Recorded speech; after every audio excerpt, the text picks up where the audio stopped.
Needless to say, um, my brother, as he's already taking to the herbal, 12, 5 is in o'clock. a he's in a very, very passionate mood. As you can see, didn't even do a whiteboard, didn't even play the theme song. Um, No Raider he's gear been very, on. he's been very, very passionate. Um, this whole week he's been passionate. But with that said, welcome to the Week 10 recap and possible Week 11 preview of the Mizzle Dub Show. He's Mizzle. I'm Dub. And a very interesting weekend of football. A And I'll high just school start with coach, this. bro. A fucking high school coach. He's already You know what? You know what? I'm not going to give you the time of day. We're just going to get right into it right now. That piece of shit of organization out of Las fucking Vegas have broken me down. I'm done. I'm moving on to 23.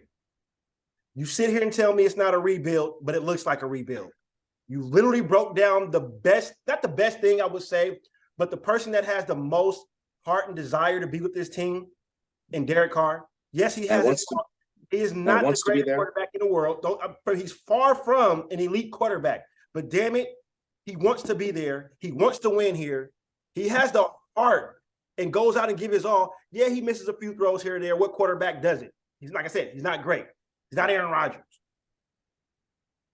But when you take a 10-7 team who made the playoffs last year, who went through a beyond amount of turmoil, we ain't going to list the turmoil they went to. We already know. We were there last year. For him to go on that podium and be broken down like the way he was broken down, you guys can laugh at him, poke fun at him all you want to. I would love my quarterback to show emotion like that, to show that he cares about this organization, that he cares about winning, that he cares about everybody in that locker room who shows up per se.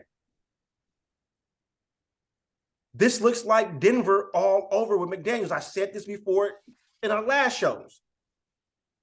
There's no emotion on the sideline. There's nothing. Nothing. And if you watched the game yesterday, when the CBS crew was putting the camera on the Raiders sideline, there was nothing. They all looked dead. Check the fuck out. The only players that are still playing their hardest, Adams, Jacobs, Carr, and Max Crosby. Somebody wake me up when Chandler Jones decides he wants to play football. Somebody wake me up when Patrick Graham decides he wants to stop running his vanilla fucking defense. There's no press coverage on the receivers. They're playing 8 yards off. They let fucking Matt Ryan get 40 fucking yards running. So don't sit here and tell me that you're building on success from last year. Because if you were, goddamn wouldn't be 2 fucking and 7. I'll tell you that shit now. You got absolutely the best wide receiver in the NFL giving sad press conferences. Hello, Chandler Jones hasn't even spoken to the damn media since he's been here. I mean, Max Crosby is sending out tweets talking about Raider Nation deserves better. I love you. No shit, we deserve better, Max. Not jumping down on your throat on that, but no shit. We've been enduring this shit for years. Years. It's old. The excuses are old. I would have lived and died with Bisaccia for 1 more year because you clearly saw that locker room ready to run through a brick wall for Bisaccia. They endorsed him at the end of the year, and yet your owner didn't fucking listen because guess what? I'm the owner. I pay you to play. You don't make the decisions. We're going this route. Totally broke down this whole team. Now, do we get Devontae Adams if Bisaccia was there? I don't think so. I don't think that happens. But this franchise has literally shitted on me for the very last time. And this is not a boycott. This is nothing. This is just me saying that I'm done with them for this year because clearly they're done with this fan base. They don't give 2 shits about us. Of course they don't because we don't pay them. But you can't literally sit here 2 weeks ago, 2-3 weeks ago, sit here and tell me after that bullshit display you played in New Orleans. You get on the podium, and the first thing out your mouth is, sorry, Raider Nation. You don't deserve that. So, okay, we take that. All right? So you think you're going to go to Jacksonville and you're going to give us better display of football, which they did for half of football. Then they totally forgot how to fucking play football the week after. Whatever. So, a high school coach who went 3-7 in his coaching career at high school. He doesn't know shit about calling an offensive play. And yet and still comes to Vegas, whoops that ass. And who did I pick to win this Sunday? You picked the Colts. Oh. Fuck this organization right now. Fuck Josh McDaniels. Fuck Patrick Graham. They're both pathetic. And then they read an article that comes out and says that they're going to keep this regime and they're going to bring in the players that they want to fit the scheme. So what does that literally tell you? What does that tell you? Does that sound like tanking? Because you sat here and told me that you wasn't rebuilding this team, that you were building on this team. But yet and still now we're waiting to bring in players that fit our scheme, yada, yada, yada. Well, why you didn't do that this offseason? You had the chance to do it this offseason. You had the money. You had the opportunity. I was happy Darren Waller got his money, but I said it should have waited till after the year. You can go back many videos and see that. Glad they gave Adams his money because he's well-deserved. Again, the best receiver in the damn game. Derek Carr gets that contract because of Adams, which I see. I would have rather them gave Jacobs the money because I believe he's whatever. You know what? I'm done. I said what I had to say. Fuck the organization. Let's get the show started. So now we don't have to talk about that later. We can just focus on the show now. So we're done with that. We will not be speaking about the Raiders for the rest of this year. Promise you. This is the last rant you get from me on this team. Done. We're just going to breeze back. Oh, and spoiler alert, I'm picking the Broncos to win this weekend. Because until further review, I don't see the Raiders winning nothing. Nothing. Nothing. Congratulations, Niner fans. You're probably going to come into Vegas and just run all down the Raiders' throat. Easy. 50 burger. Picking the Niners win that game now, too. They're not scoring. Foreshadowing. They're not scoring 50. Shit. Shit. Do you think we're going to stop? Barely. Do you think we're going to stop Christian McCaffrey? Hell, we couldn't even stop Matt Ryan for getting 40 yards.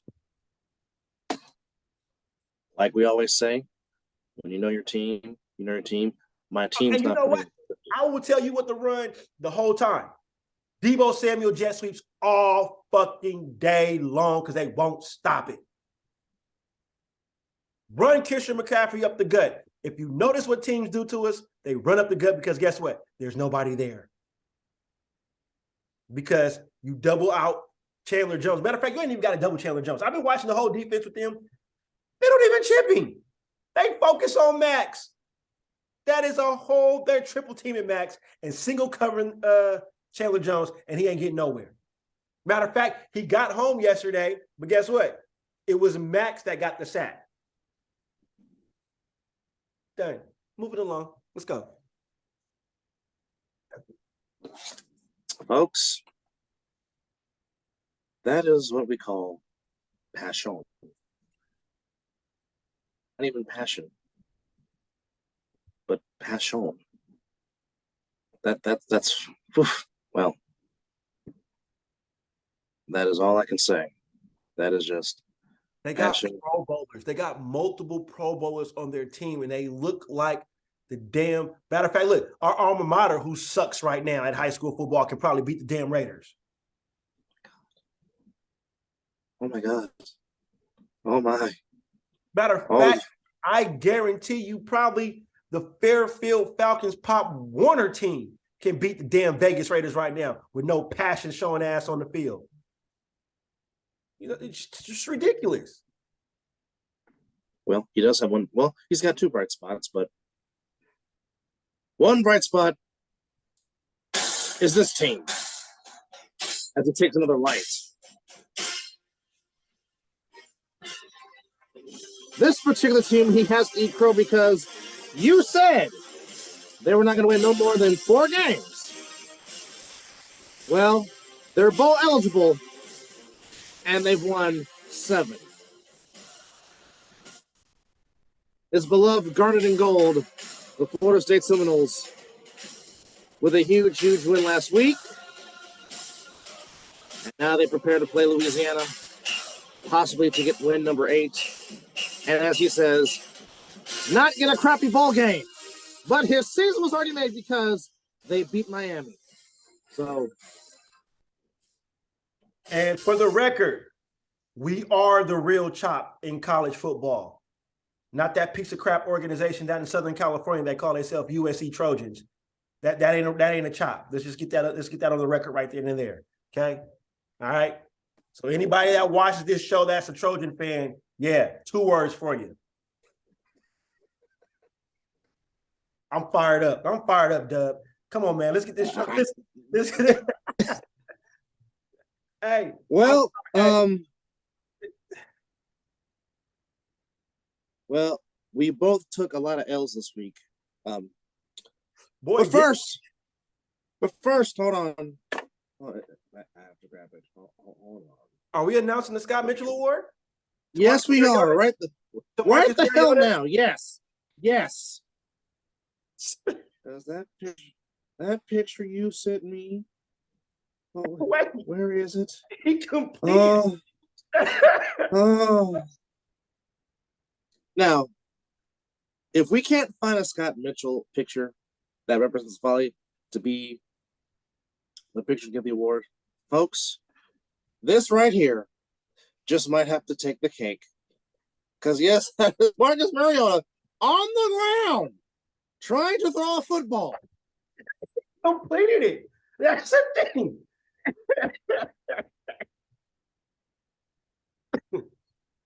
It didn't count.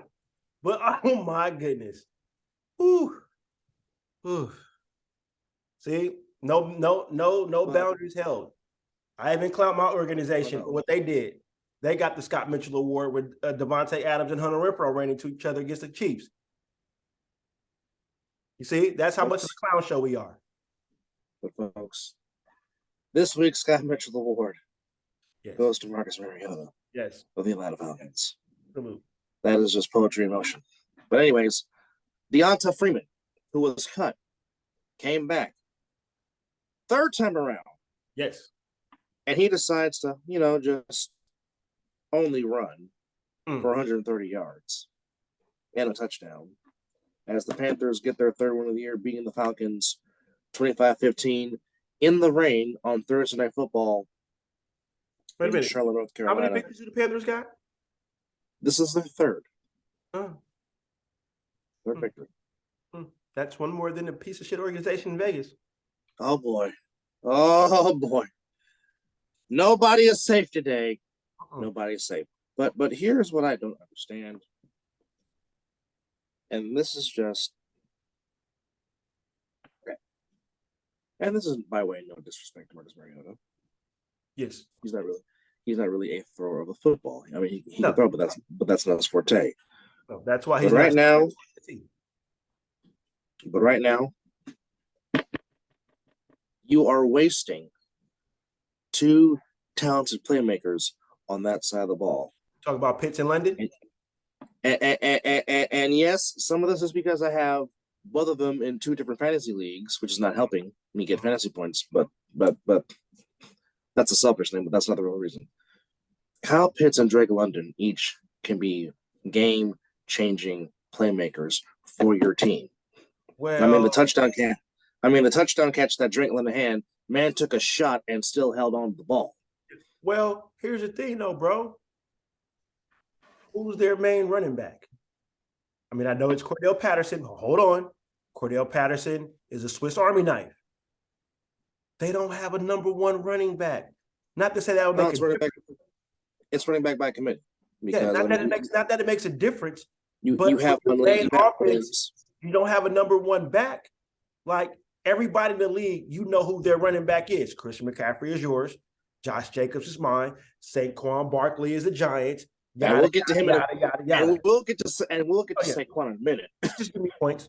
But where I'm getting at, hence Alvin Kamara with the Saints, like I said, yada. They don't have to focus on a running back. I mean, yeah, you gotta have to know where Cordell Patterson is at all times because he is a dynamic football player, hands down. But he ain't an HB1. No, not at all. So he's a converted wide receiver at that to a running back. Exactly. To which he's done a fantastic job since being converted. But I'm not, like I said, I'm not taking away from his ability to what he's doing, but he is not HB1. Yes, he's not your bell cow. Yeah, exactly. He's not your bell cow like Dalvin Cook. That's why he's been injured. You're using a wide receiver as a running back. Hence the reason why Debo didn't want to be used that way that often. You know what I'm saying? He ain't got to be used like that no more. Hence your identity is made with Christian McCaffrey. So, boom. And the returning Elijah Mitchell, who had himself a fantastic game last night, but we'll get to that down the road. A very entertaining game in the land of Dirk Nowitzki as the Buccaneers hold off a late Seahawk rally. They get the win 21-16 over the Seahawks, to which the Niner fan of me is happy that they lost. The Geno shows you the Geno that we've seen in years past. Yes. That's what, but I don't think you will see that more. I think he's allowed to have that game for how he's been playing because, like we say, there's not a perfect quarterback in the NFL. Name one, and I'll applaud you. Just saying. So, still, but I'm not going to hold that game against because they had opportunity. It was just a little late. Well, it was a tale of two halves. Exactly. Buccaneers was dominant in the first half, had the 14-0 lead. I mean, the Seahawks outscored the Buccaneers in the second half 16-7, but that 7 proved to be the fatal one. We will have another Scott Mitchell Award coming from this exact game, coming from TB12 himself. Oh, God, not again. Tripping not over again. his feet and causing an interception and then tripping the player that intercepted. And by the way, Tom Brady should never go out for a pass ever again. Yeah, matter of fact, it was the Philly special all over again. It just looked horrible. Why? But continue, my brother. I just had to throw that out there. So yeah, there's. I don't know, but Mr. White from Arizona State, Rashad White. Oh yes, had himself a very lovely game against the Seahawks as he went 22 times for a buck of 5 to lead the Buccaneers to victory. And the Buccaneers may be trying to find their formula and not have Tom Brady throw the ball 70-plus times like he has been the last few weeks. But now they're back ahead in first place. In the much-maligned NFC South, they get the win 21-16. I'll tell you this. This next game, I will be perfectly fine if this is Super Bowl 57 in Glendale, Arizona, between the Vikings and the Bills. A fantastic game yesterday in Orchard Park, New York. Back and forth. I mean, Bills up big. Vikings come back. Vikings try to give the game away back to the Bills. That catch Justin Jefferson made. One hand, Mom. One hand while taking it away from the defender. My goodness, that man is simply amazing. Now, I ain't gonna even call him a young man. That was no. Okay, I'm just gonna show. Okay, the Bills defender has 2 hands. 2 hands, not 1, 2, both hands. 2. Number 18 only has 1, and took it away from the man with 2 hands. The determination to want that ball more.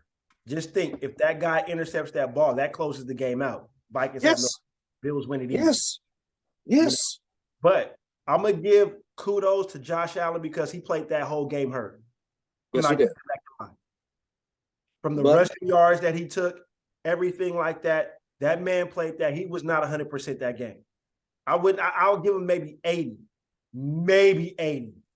because he really didn't practice the whole week.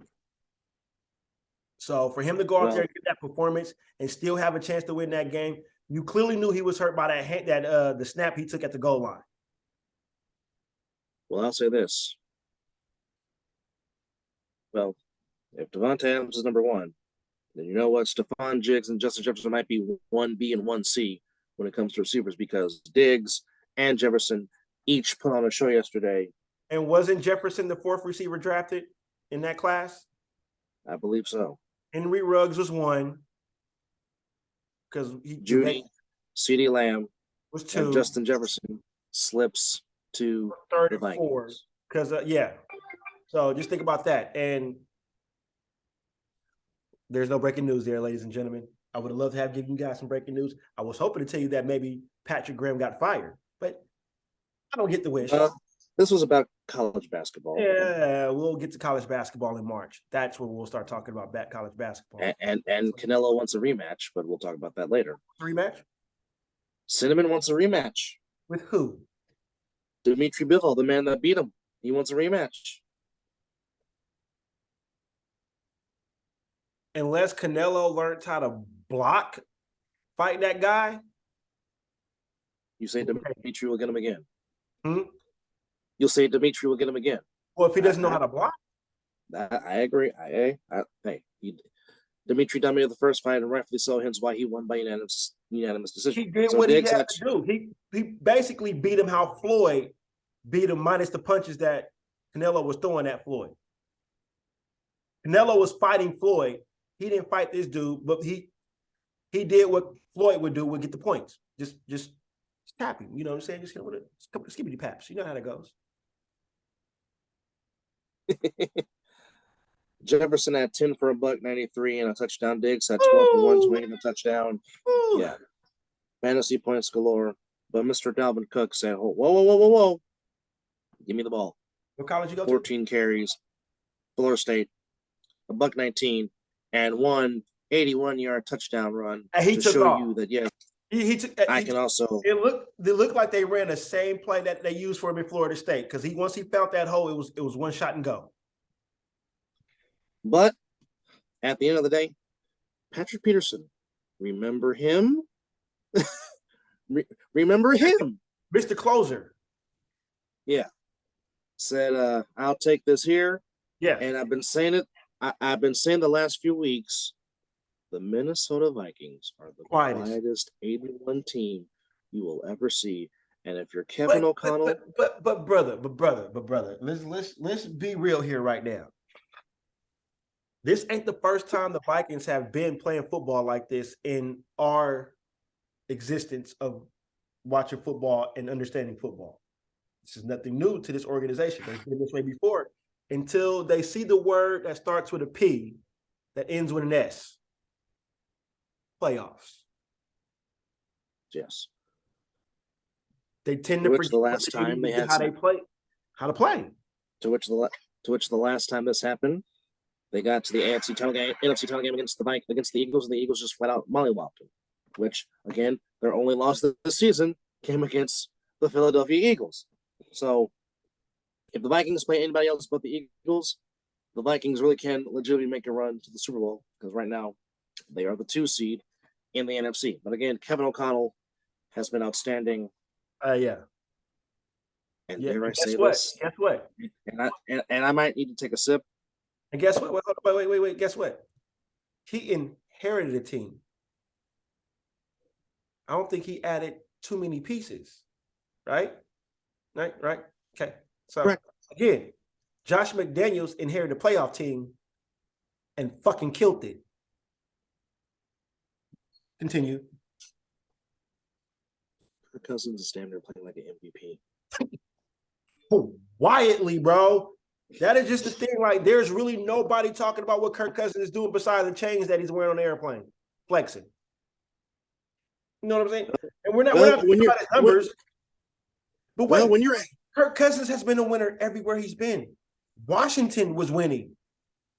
But the thing is, they never gave him the top. They never wanted to pay him. They just kept franchising him. I think Kirk Cousins is the most franchised QB in NFL history.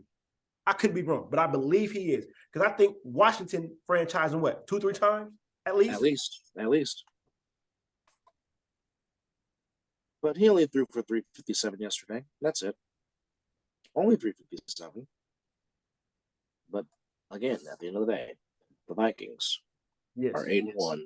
The Bills with a 6-3, which now puts the Chiefs as the number 1 seed in the AFC yet again.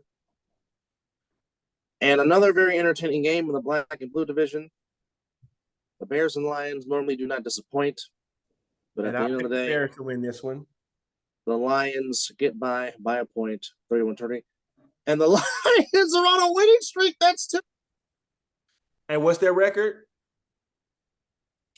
3-6. Oh boy. One more than the fucking Las Vegas Raiders. Oh boy. I'm not gonna say this because this is just gonna even make you more hot. It's about your football team. Oh, go figure. You really want me to say it? Bring it. What? They found a bench car or something? Somebody else got hurt? Or did they sign another wide receiver that we don't need? Folks, this is live, and you might hear my brother spew out some more passion. But this is coming from Bleacher Report by way of the Vegas Review-Journal, which is the newspaper out here in Las Vegas in the state that I live. Mark Davis supports McDaniels. Raiders owner says Josh McDaniels is doing a fantastic job despite 2-7 season. And I'm just going to shut up right now.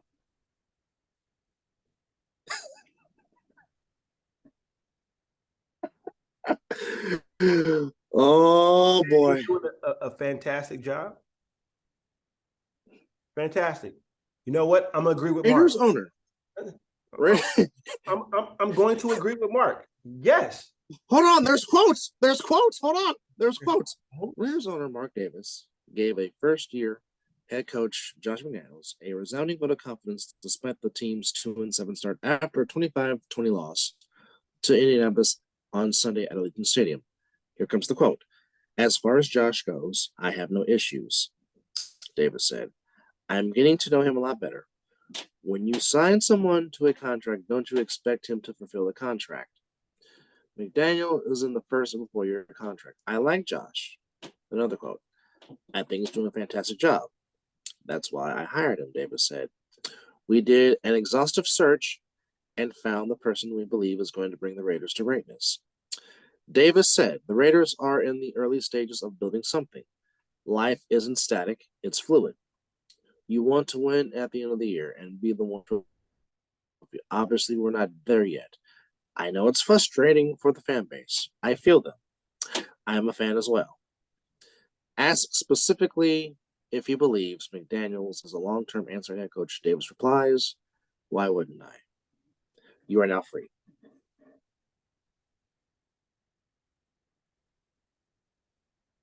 He is doing a good job. Oh, he's doing a damn good job of making a quarterback regress and cry on the fucking podium. Taking the number 1 best receiver in the fucking league and look like he's not happy to make the decision he made coming to Vegas. 3, it took you damn near week 4 to figure out, I have a running back. Oh, let's use him. And you have a defensive coordinator that's just playing vanilla defense. Yeah, damn good job. But yet again, I did say year 1 was, I was just going to let it ride. I literally said I was going to let it ride. But what you showed me week 1 against Inglewood Chargers, even with the loss and Derek throwing 3 interceptions, they were still in the game. I'm like, oh, we might have something. We might be competitive this year. And then the ship just kept going down, down, down. So, yeah, he's doing a damn good job of turning the playoff team and making that locker room feel the way they feel right now. Damn good job. I will never, ever jump ship. That will never be a thing. You will never hear me say, oh, I'm done with the Raiders. I'm pulling for the Niners. I will stab myself in the toe before I become a Niner fan.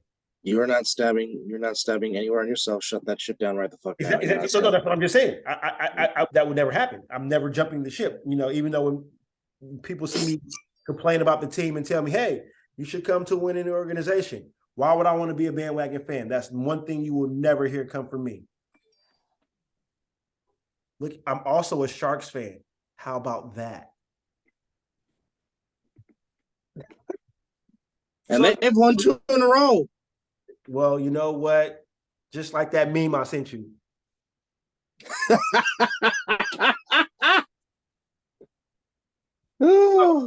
With that said, what comes from Mark is not Al. Okay? Al would not stand for this shit. We know this. Okay? Yes. Al has set the franchise back by certain things that he has done mid-season. Blase. Okay. We know that Mark Davis is not going to make a decision like that. I mean, he let Reggie McKenzie and Dennis Allen run the organization for a while. Enough said right there. Dennis Allen, even though Dennis Allen beat the Raiders, he's not a fucking head coach. Gonna put that out there right there. No, he should not be a head coach. Point blank. He showed you what he could have did with head coaching the first year around. But anyway, so Mark Davis is gonna let this ride out. And you know what? As much as these fans want Derek Carr gone, I don't think Derek Carr is not. I'll tell you what, there will be coordinators move before Derek Carr is moved. When Mark Davis has so much of love for you, you're not going to go anywhere. Hence, it took him a while to let go of John Gruden. Even when the emails came out, he did not want to fire John Gruden because guess what? He loved John Gruden, okay? So if he's sitting here telling you that Josh McDaniels is going to be the coach and he's trying to figure him out, I mean, he likes Josh McDaniels. The reason why he's here. He didn't like Bisaccia. I mean, he liked Bisaccia for what he did for that locker room. And I believe he came out and said that. He didn't like Bisaccia as the coach. So if he's liking on Josh McDaniels and with the comments he said, I don't see any changes happening. I see the defensive coordinator maybe being fired if things don't get right there. But as a Raider fan, I'm checking out this year. I'll ride the Josh McDaniels train next year. But I guarantee you what, if the same results happen after now that they bring in players that they want to fit the scheme for both sides of the ball, if you come out flat like this in year 2, I guarantee you Raider Nation will blow the hell up. Because now I wouldn't even bring, if you IR'd Hunter and Waller, don't even let them play the rest of the year. There's no point. You're not playing for nothing. Let the young guys, let the youngins get out there and run with it. Clearly, we're not playing for nothing right now. We're just playing for pride. There's nothing on the line anymore. So let Hunter and Waller do what they need to do. Let that hamstring get whatever it needs to be because guess what? It's not the same. It's on a different leg. So it's like, damn. So you know what? I'm not even angry at what Mark said. I'm not angry. You know, that's clearly trying to give your coach confidence because what is he clearly going to come out and say? Yeah, I picked the wrong coach. He sucks. You're never gonna hear any owner or any coach come out and literally throw their team under the bus unless they know they're getting fired. Then the truth will come out. But in the middle of the year, of course, he's going to endorse him. He's not going to say that he messed up. So, not too shocked. So, whatever. Still picking Denver to win.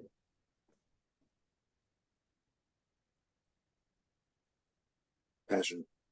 That's all I can say. Because I don't believe there's no urgency being showed in that locker room because you clearly play as your leader guides you. So obviously Josh McDaniels is not in there leading.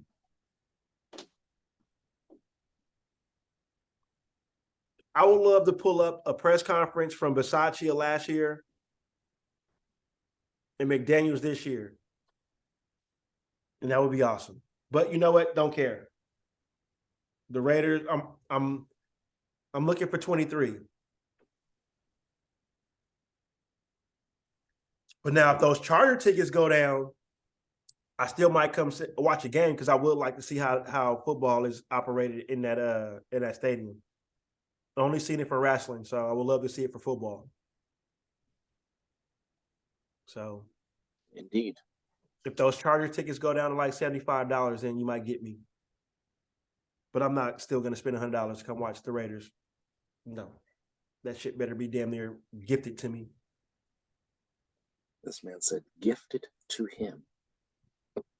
Yeah, that's where I'm at this year. This is not a full-on boycott done with the team looking for a new organization. It's just this year because I see the writing on the wall. And I'll tell you what, ladies and gentlemen, this is a whole new me because I would be literally frustrated. I used to let this team get to me. Ain't that right, brother? Correct. I used to let them just change my whole mood and attitude. Not anymore. Can't do it. Can't do it, he said.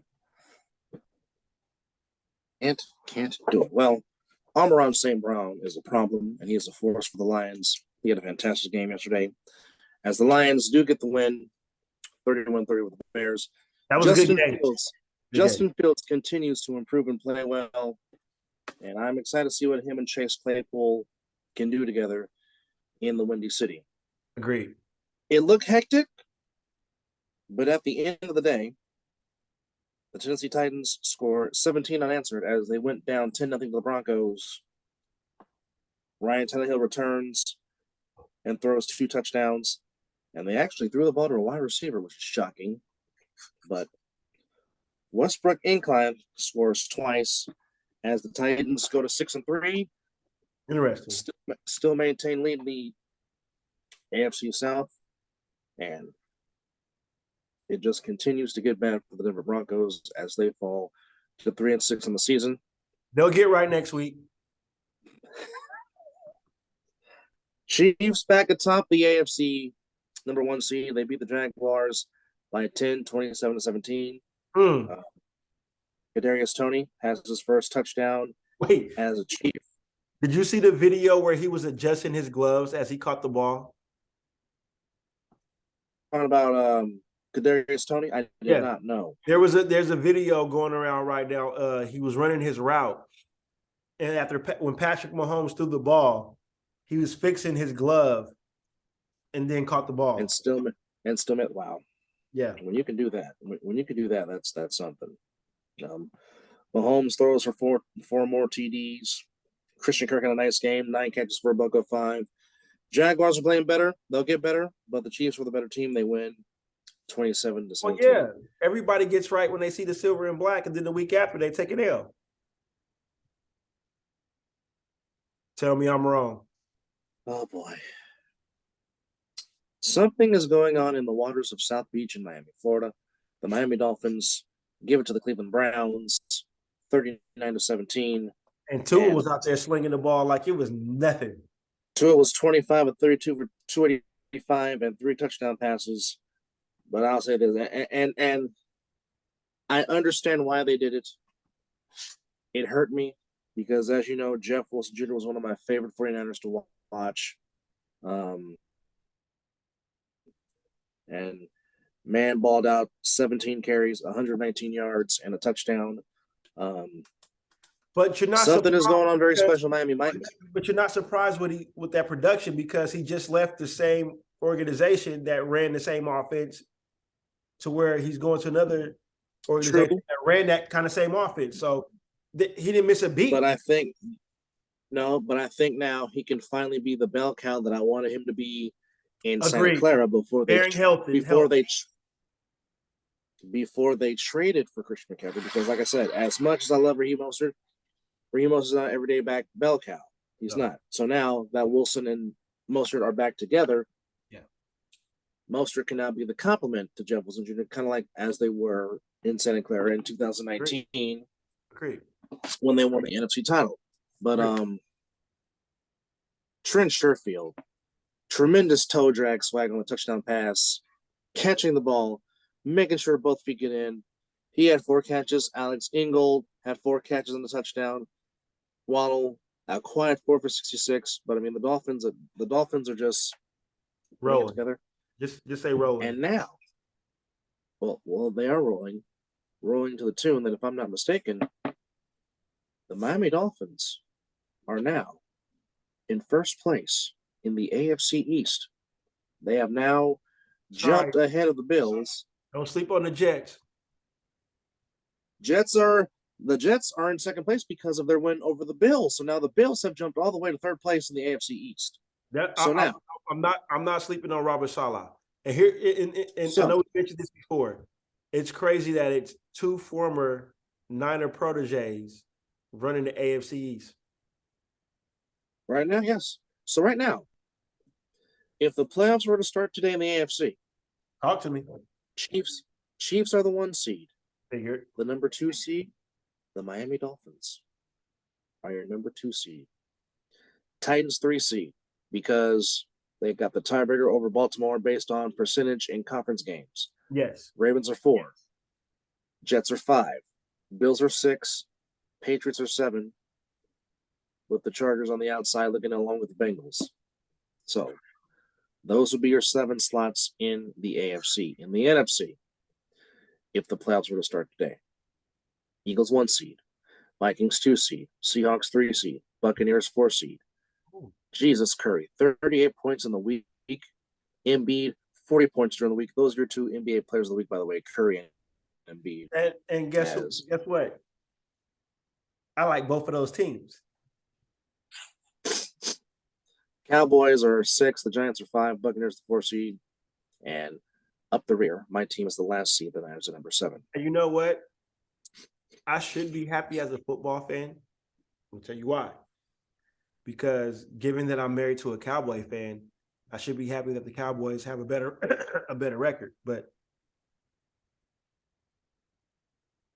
well, we'll talk about how the Cowboys gave away the game yesterday as we continue to go on reviewing Week 10 of the NFL. But the Dolphins, they're back in first place to beat the Browns 39-17. And you already said it, but I'll say it again. Saquon Barkley, give me some points, young man. To the tone of 35 carries, 152 yards, and a touchdown. If he's not the comeback player of the year, I don't know what the NFL is looking at, because ain't nobody playing better right now. Give him the trophy right now. Yeah, and the Giants 7-2. Brian, right now it's between Kevin O'Connell, Mike McDaniel, Salah, and Dabble for the coach of the year. Those 4 men right there. Hands down, I would give it to Dabble because of what that Giants organization has had and what he inherited. That's what I'm saying. Didn't add too much and didn't get rid of too much. Just took the team and this is what I'm preaching. This is what I want to run. Y'all with me? Let's go. And you clearly see that team is now I have to call out Giants fans real quick because I'm just not looking at this. Okay. MetLife seats 82,500 people. Only 1,615 attended this game. Now, granted, yeah, I understand nobody wants to see the Houston Texans, but East Rutherford, across the Hudson River, across the Brooklyn Bridge. Come on now. Your team is 7-2. Yeah, I'm gonna say you got a good team going right now. Support them. Be that 12th man. They're 7-2. What more do you want them to do? And we know how loud the Meadowlands can get when the Giants are competitive. Trust me. Me being an Niners fan in the 80s with that defense of Lawrence Taylor and Jim Burt and Harry Carson, all of them, I know how loud that stadium can get. Agreed. Yeah, most definitely. Most definitely. Okay. When the Meadowlands is at capacity filled with the winds swirling, that stadium can get loud. Big Blue can show off a lot of passion. I'm just saying. You got a team that's 7-2. And in most other years would be in first place if the Eagles were not having a special start to their season. Agreed. I'm just go on and support this team. I'm just telling you. Right. And well, I said that this might be the game that Kenny Pickett gets his first win as quarterback. And by God, when you're right, you're right. We both picked the Steelers, and we kept saying, You don't count out Mike Tomlin. Mike Tomlin's going to give you everything he's got. And the Steelers circle the wagons. And it certainly helps when TJ Watt makes his return back to the team. Oh, yeah. As he was a big help. And the Steelers defense shut out the Saints in the second half. It was tied at 10-10. Steelers outscored them 10-10. And Najee Harris quietly had 99 yards on the ground, which is hard to say. Which is hard to say because there's nothing quiet about that young man. But same thing, same article. But he got the win, averaging 5 a carry. Steelers get the win, 20-10. And now here comes the question that I'm sure a lot of Saints fans are trying to ask. Is it time to put Jameis Winston back in? Because it just seems like the Saints are not responding to Andy Dalton. And that's no disrespect to Andy Dalton. After they played the Raiders. The bashing continues, folks, on the Mizzle Dub Show. Steelers go to 3-6. Saints go to 3-7. Steelers get the win, 20-10. And now, I kept saying yesterday, Mike McCarthy needed to be Ric Flair chopped. Mike McCarthy needed the Yokozuna leg drop. Mike McCarthy needed to be DDT'd because somebody please help me understand why in overtime you're close to midfield and you decide to go for it on 4th and 4 and you decide to call that and just give Aaron Rodgers the ball near midfield and give him the win. The Packers had just lost. The Packers came in losing 5 straight, I believe. 5 in a row. Oof. If I'm not mistaken, 5 in a row. Let me just hold on. Let's see here. Okay. Yeah, clarify that one. The last win that the Packers had, 1, 2, 3, was week 4 against the Patriots in overtime. Week 4. They lost to the Giants. They lost to the Jets. They lost to the Commies. They lost to the Bills. They lost to the Lions. So that is 1, 2, 3, 4, 5. 5 straight losses coming into yesterday's game against the Cowboys.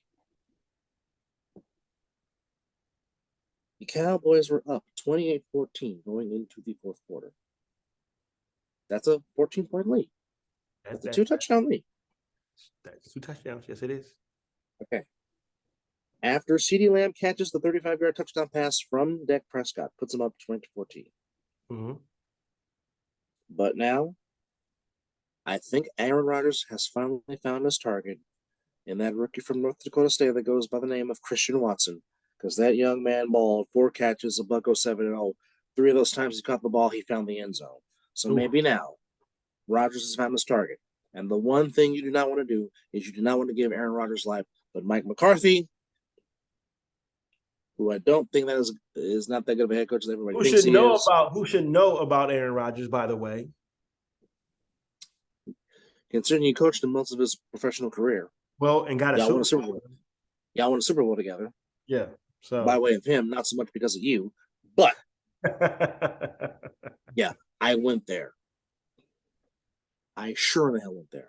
Because you keep saying that should be the Niners Super Bowl. Been saying it since 2005. Agree. But what do I? My brother was pissed off the day that the Niners passed on Aaron Rodgers. I'll just say that. The phone call I got that day. Talk about passion. Because everybody kept asking me before the draft, who you taking?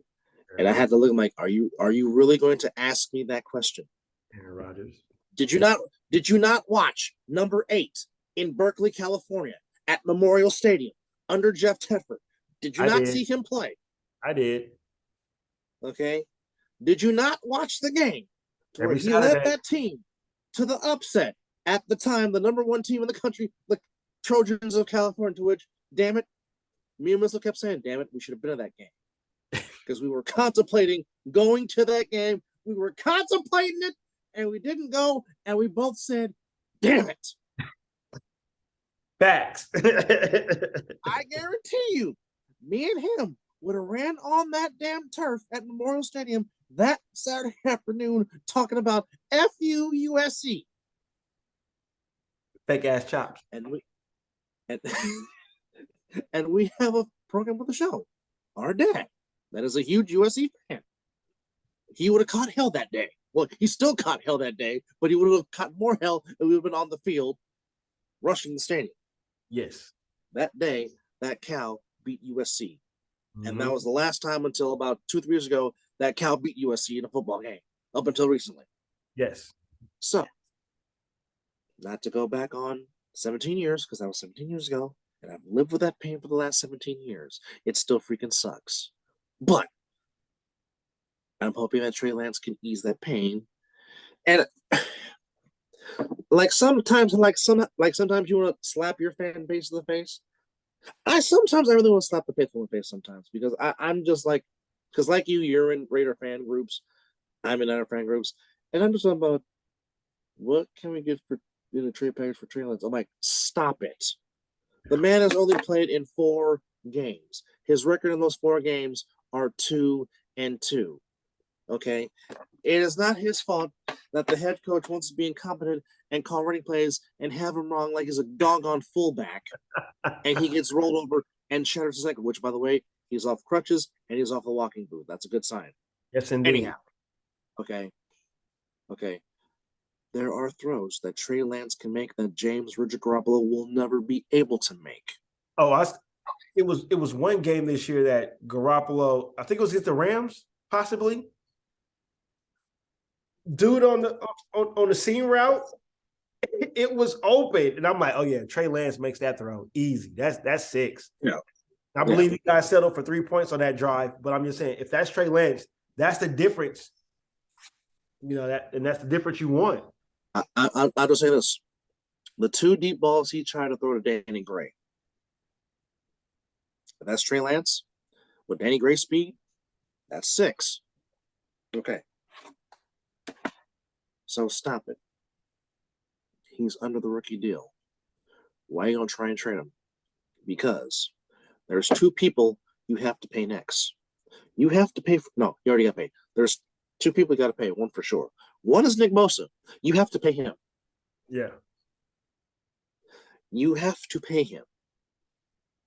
And the other one that you might have to possibly play is one Brandon Ayuk. You didn't pay Fred Warner. You didn't pay George Kittle. You have McCaffrey under team control for the next 2 years. Mm-hmm. He's not free until 2026. Mm-hmm. Okay. But right now, Nick Bosa and Ayuk are your top 2 priorities. Yeah. Number 97 for sure. You can't let him slip away. And by the way, can we just say, damn it, I wanted Jason to come back so bad, man. I wanted Jason to get back on the field and help you guys so bad. That's the only thing that I'll root for on your organization is Jason, hands down, because I know the young man personally. So he's a 707 native. That Went just sucks, man. But you know what though? But you can tell how much this team loves that man. Exactly. Everybody was wearing Jason Verrett t-shirts during warm-ups, during pregame. You can tell they are rallying behind Jason Verrett because the man was trying, like they all said, they stopped practice when he tore his Achilles. They stopped practice for the rest of that day because they were heartbroken that Jason Verrett, who's coming off the torn ACL, now tears his Achilles. Who would have played against his former organization if he would have played against the Chargers. He would have played, last night. That would have been his season debut. Yeah. Man, I guarantee you. And not only do I feel sorry for Jason, I feel sorry for the whole family, man, because it's football. His whole family is awesome. But it just sucks for that young man because he's a dynamic player. I mean, before he left the Chargers. Saw him twice a year. So I know it's at TCU. He was a problem. He was a problem as a Horned Frog, and that's why the Chargers drafted him, because when he plays, he's Pro Bowl caliber, year in, year out. He is Pro Bowl caliber, and it just sucked. I mean, when I got the alert, I'm just, oh, damn it, not again. I text you right away, like, man, I said, breaks my heart for him, you know? Yeah. It breaks my heart. It just sucks. But again, if the Cowboys if the Packers get left and make the playoffs and make a run, they will look back to this game as, thank you, Coach McCarthy, for giving us life again. Which I just don't know why. But the Packers get the win. They're 4-6. Although they're still looking up at the Vikings of the division. Indeed. In the game of the backups, 36-year-old Colt McCoy finds a way to get it done. And the Cardinals get their fourth win of the season. They beat the Rams 27-17. But hey, Cam Akers got to play and actually had to touch the ball yesterday, which is quite shocking. But the Rams' heartbeat got taken back in an injury. Cooper Kupp hurt himself with an ankle injury. Yeah. Still don't know the severity of it, but that's a problem. I think from what I'm hearing, it might be pretty bad. Well, if I read that right. That is a problem for the Rams. Well, yeah. Cooper Kupp himself said, I just know it didn't look good. It didn't sound good. That sounds like maybe a possible fracture. And if that's the case, that's going to be a huge problem for the Rams. And already not having Matthew Stafford does not help, and the hangover. And this is normally for the team that loses, not the team that wins, but the hangover continues for the Rams. Yeah, it does. As they now go to 3-6. And who would have thought that the defending Super Bowl champions, with all that talent that they have, would be 3-6 and in last place in the AFC West. But James Conner returned. Not AFC West, you mean NFC West. You were talking about the Rams, correct? Yeah, NFC West. I was talking about the Rams, correct. The NFC West. I'm sorry. But yeah. They'll get right. Get the win. It's good. It's good. When they see the Raiders, they'll get right. That's not until December. That's cool. Anyhow, they'll still get right. Anyhow, the Cardinals will travel to Órale, Viva Mexico! Oh, their next game in Mexico. Against Monday night. That is Monday night in Estadio Dos Azteca. It'll be a one-sided my beloved team. That it looked ugly. Well, I'll just say this: no one feels sorry for you when you get injury, and trust me, I know that better than anybody with my team with all the injuries that they have suffered. I will just say this: if Justin Herbert, who the young man is a special talent, let me just say that. Agree. I'm gonna say this: if he had Keenan Allen and Mike Williams, it might have been a different outcome. Because I'm just saying, the Chargers had chances to really thrash the Niners because they were up 13-3. And there were some passes that Herbert put right on the money and his receivers dropped. There was 2 touchdowns for sure the Chargers dropped. Yeah. And it dang sure could have been 21-3 as opposed to 13-3. So I give the Niners credit. They normally don't come down. They don't normally come back when they're down 10+ points because that's not how they're built. Yeah. And this is an interesting stat. When Garoppolo does not throw a touchdown pass, he's 10-2 as Niners quarterback, which is a very interesting stat that I saw last night. Wow. He took care of the ball. Welcome back, Elijah Mitchell. You have been missed.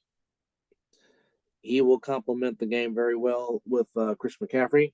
And Brandon Ayuk continues to thrive and shine. And just to think, he was in the doghouse last year, and he has come out smell like a rose. But for me, I think the key yesterday was, and I kept asking and asking and asking, can he get some playing time? And when he comes in to get some playing time, all he does is just produce and make plays. I thought Jawan Jennings, 3 out of his 4 catches led to huge first downs to convert on third downs. And I thought, to me, that was the difference in the game with him, was those big catches. Because the Niners were 9 for 17 on third down. And that's you technically won with those numbers. Yeah. You normally do win with those numbers. Yes. So tonight's game has the Commies in Philadelphia taking on the Eagles. We already know who you picked for that. We both picked the Eagles. Easy. I don't think Carson Wentz is he's still injured reserve. Although Josh Joby and who else is out for the Eagles?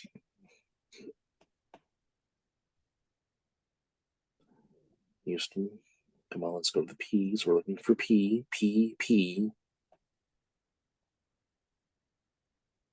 Thank you. Avonte Maddox, he's out. Josh Joby is out. Tyree Jackson's out. But this we do know. Tyler Heineke will give it everything he's got.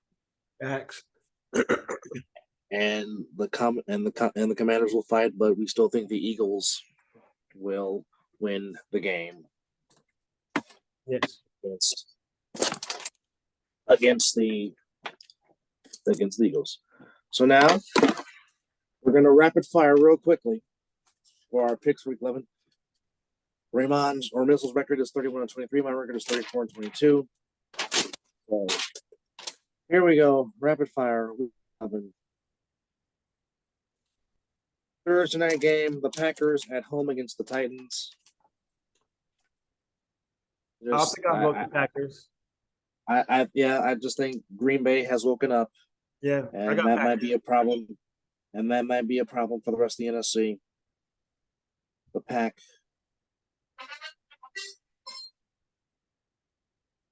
Thursday night. Bears and the Falcons in Atlanta. Ooh. You know what? I'm going upset. I think the Bears bluff the upset. I'm going the Chicago Bears. I'm going the Bears. Yeah, I got Bears too. Oh.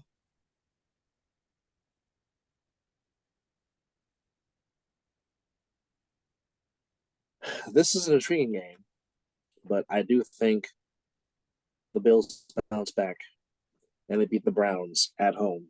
There would be a whole lot of tables breaking. I'm going Bills to bounce back over the Browns. Yeah, I think Bills Mafia bounce back. I think Allen will be a little more healthier. They'll ride the ship. Until they prove me wrong. I'll just tell you this. Until the Eagles lose, I'm going with the Eagles. The Eagles are playing the Colts at the Big Horseshoe. Yeah. I'm picking the Eagles. Well, yeah. Well, the Colts got their get-right game against the Raiders. So, yeah, definitely they lose next week. So, yeah, definitely the Eagles. The bashing continues. Now, until they are proven they are beaten on the road, I am taking the Jets to beat the Patriots. I think the Jets get a revenge game after losing at home to the Patriots. I think the Jets continue their winning ways on the road. I'm going with the Jets. I need to upset. I'm taking the Patriots. Sorry, Keith, but I need a W. Taking the hoodie. Oh, sorry, Keith. Even though I ride with the Jets, but that might be my upset right there. So I'm taking the hoodie. The Sucky Bowl. The Rams and the Saints, 2 old former division rivals in the Superdome. I'm just gonna say like this: no Cup, no Stafford. I'm reluctantly going to go with the Saints. Give me the Saints. Give me the Saints.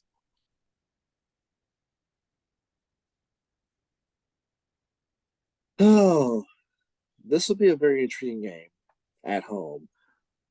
Even though they're on a 2-game winning streak, I know they're going to fight. I know they're going to play hard, but just too much Saquon Barkley. I'm taking the Giants over the Lions. East Rutherford? East Rutherford. That's where the game is? It's in East Rutherford, yes. Yeah, give me the Giants. It'll be a Breaking hard ball news, game. and it gets It'll be breaking hard news, ball. and it just gets breaking news, and it just gets worse for the Cardinals. Zach Ertz out for the year with a season-ending knee injury. So we'll see how that's talked about on Hard Knocks. Yeah.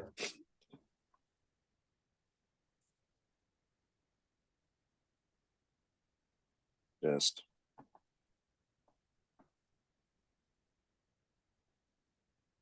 heartbreaking. Baker Mayfield makes his return. Panthers at home against the Ravens. I'm not going against Ravens. Lamar at home. I'm picking the Ravens. Ravens, easy. That a defense to get to Baker. Agreed. The Commanders and the Texans. Can we The just Commanders fight hard. You know You what? know what? I'll put it this way. Whoever I'm picking the Texans to get the upset. I'm going with the Texans. I think in Houston, in Houston. give me the commies. I need that win. That would do it for me. Give me the commies. That might be my that everything else we might agree on the rest of the way. So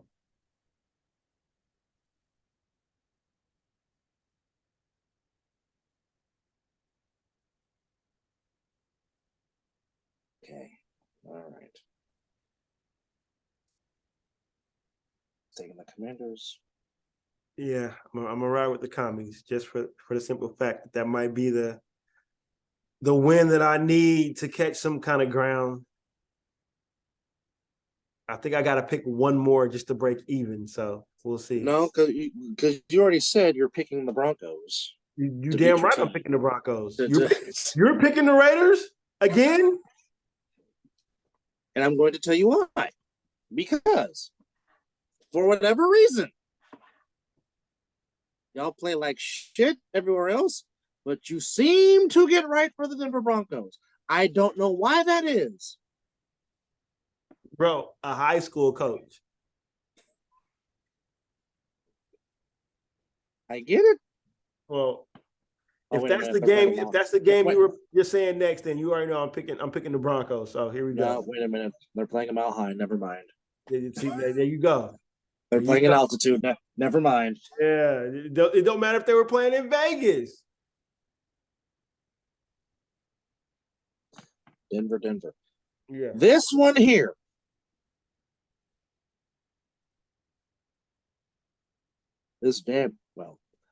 I can see why they flexed the Chiefs and Chargers on Sunday night. This particular game right here should have got flexed to Sunday night. And it's on and I guarantee you Jim Nantz and Tony Romo are going to do this game here. The Arlington Cowboys and the Minnesota Vikings at the big ATM known as US Bank Stadium. This one, I'm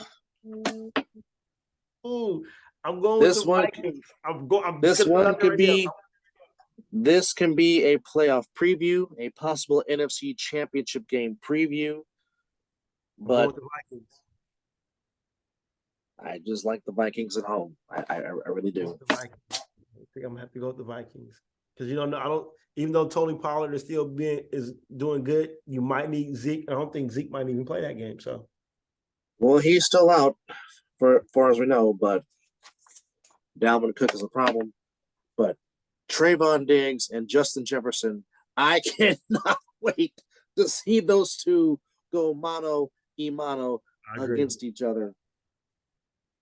I think it's going to come down to who makes the mistake between Kirk Cousins and Dak Prescott. I think that's what it's going to come down to. If either of those two makes a crucial mistake, the other one will capitalize on it. I just really wholeheartedly believe that.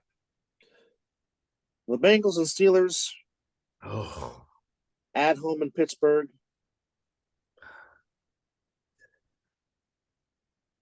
They met back in the first week of the season to win. Nobody wanted to kick a field goal to win the game. But the Steelers got the win in Cincinnati. So they want to come with revenge, but we all know that the big ketchup bottle has been very hard to win in. So you still not going Cincinnati against should Mike win. Tomlin? No, I there's just certain things I believe in, and I just believe in Mike Tomlin. So I'm gonna ride with the Steelers one more time. I believe in Mike Tomlin too. Going for the Is there season sweep. Jamar Chase in this one? I think he's still out. Well, that didn't matter because you know what? Nope. I'm picking the Bengals because I don't think that the Steelers are going to stop mixing. Well, he did score 5 last week. I don't think they're going to be able to stop mixing. So yeah, that right there will put me over, right? Well, there are 3 games that you and I disagree on. You're picking the Steelers. I'm picking the Steelers. You're picking the Bengals. You took the Commanders. I took the Texans. You took the Patriots. I took the Jets.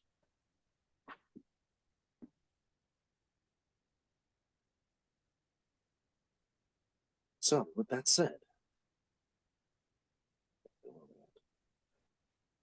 said, Sunday night, Chargers and Chiefs. I know you really don't care.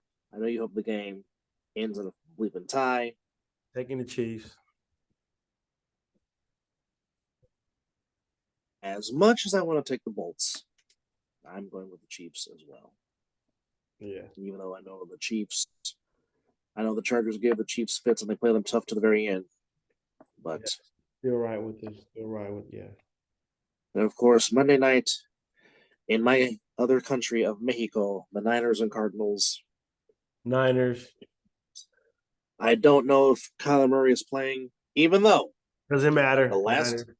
Well, I'm just going to say this. The last time Colt McCoy had to start against the 49ers, Colt McCoy whipped my team's ass. I'm just saying that. So. You picking the Niners, so go ahead. Well, of course we know. Of course we know that. But I'm just saying, if I am the Niners. Don't sleep on Colt. No. Well, your team just did something. They didn't fire nobody. No. But for once, they did not sign a wide receiver. Your beloved Raiders have signed former Chargers first-round pick Jerry Tillery, and they all claimed him from the Chargers, which the Chargers could have used him last night because they are freaking thin as can be.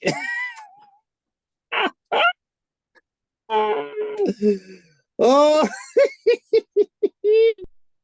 oh, the passion. The passion. This has been a very passionate show of the Mizzle Dub Show. You've heard my brother just bash his team like I've never heard him bash his team before. My goodness. But also, we have a Grey Cup matchup. Yes, we do also watch Canadian football on this show. The Toronto Argonauts, the Boatmen, got by the Montreal Alouettes in the East final yesterday, and the defending two-time Grey Cup champions, the Winnipeg Blue Bombers, will go for a three-peat as they got by the British Columbia Lions yesterday. So, in Regina, Saskatchewan, where actually Brock Lesnar lives. He lives in Saskatchewan, believe it or not. He lives in the Canadians area. In Saskatchewan, in Regina, Saskatchewan, it will be the Winnipeg Blue Bombers and the Toronto Argonauts in the Coupe de Grey, the Grey Cup. Bring it.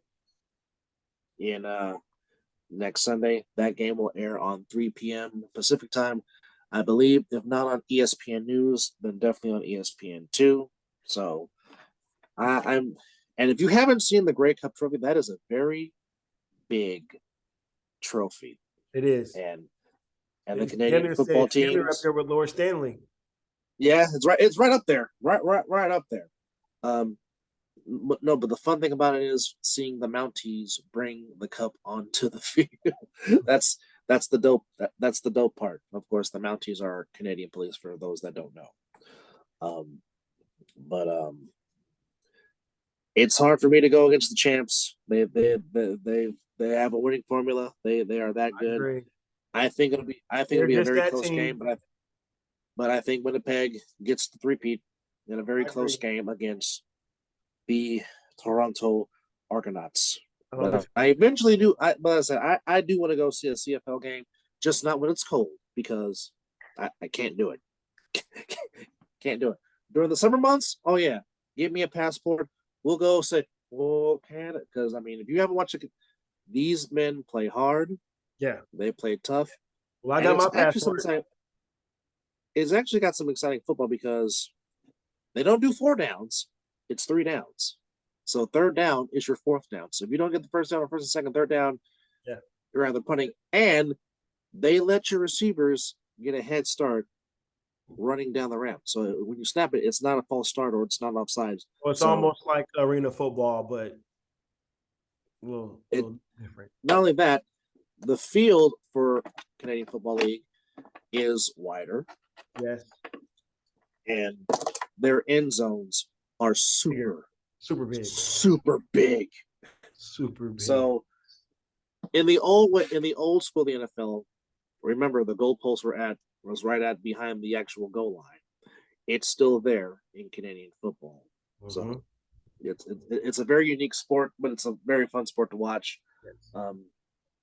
The great Warren Moon got his start in the CFL before he became an NFL Hall of Famer. Just remember that. Raheem Jeff Ishmael. Garcia, yes, the Rocket, before he got to the NFL was a star in the CFL. Jeff Garcia, many years winning the Grey Cup, and of course, the most famous one, Doug Flutie, was a legend in the CFL with the Calgary Stampeders, Indeed.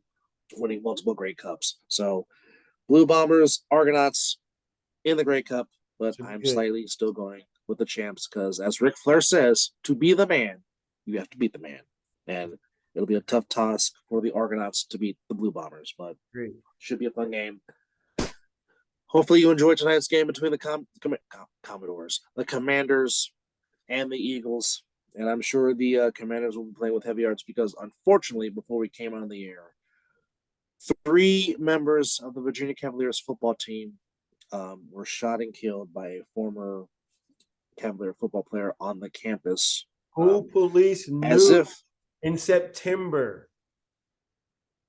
Who had they've their been trying to find him since September. eye on him since September. They were aware of this man in September. So yeah, something has got to prayers go out to the football families, to the football team, the coaches, the players, school, just everybody that was on the sure bus that had to witness it. Just it's everybody. Yeah, I am sure they'll be playing with heavy hearts. Yeah, this upcoming Sunday, and I'm sure they're going to, just like the San Jose State's Spartans rallied for their teammate that lost his life this year. So I'm pretty sure the Virginia Cavaliers will circle the wagons. Most definitely. As of right now, they just said that the ex-player that did the shooting is in custody, according to campus police. So that's the latest update on that. But with that said, we thank you for watching this edition of the Mizzle Dub Show. As you see, my brother had a lot of passion to get out. He got a lot of it out. So again, it's over now. Feel free to comment on any topics you want to touch us on, like for us to discuss. And bowl season is slowly approaching, getting closer to some Thanksgiving football, and his beloved Tar Heels are still number 1 in the college polls of college basketball. So we thank you for watching. He's Mizzle. I'm Dub. Thank you for watching this edition. It's empty, but it's still 5 o'clock. I don't have my water, but yeah, it is. All right, brother. Till the next show. Sir.